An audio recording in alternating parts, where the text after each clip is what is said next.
They met in the spring of 1979. Margaret was studying literature, and James, history.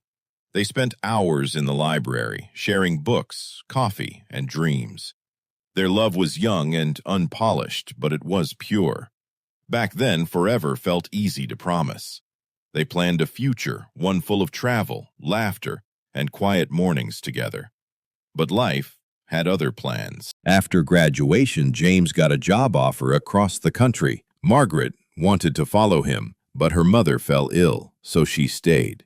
They promised to write, to call, to wait, but months became years. Letters stopped, and eventually silence grew where love once lived. They both married other people, raised children, built lives that were good, but maybe not the lives they once dreamed of. 40 years later, Margaret was sitting in her kitchen, sipping tea. Her husband had passed 5 years ago. The house was quiet, too quiet. She decided to clean the attic that day, and in an old box, she found it, a faded envelope with James's handwriting. Her hands trembled as she opened it. Inside, a simple note: "If we ever meet again, I hope it's when we both know what truly matters." That evening, curiosity led her to search his name online. And there he was, older, gray hair, same gentle smile. A retired history teacher from Maine. She hesitated for a moment, then sent a message. "Hi, James. I found one of your letters today." He replied the next morning, and just like that, 40 years of silence melted away. They began writing again. Long, thoughtful messages about books, life, and the years in between. After a few months, James suggested they meet.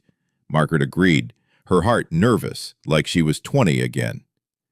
When she saw him walk into that small seaside cafe, she couldn't hold back her tears. He looked at her and whispered, "You haven't changed much. You still look like my favorite memory."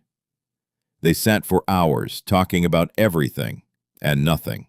Time had taken many things, but somehow not their connection. They didn't try to recreate the past.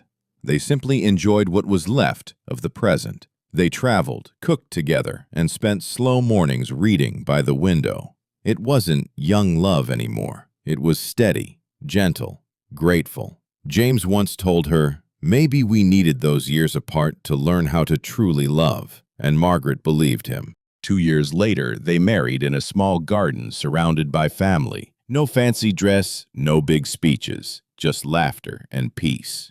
Sometimes love doesn't arrive when you expect it.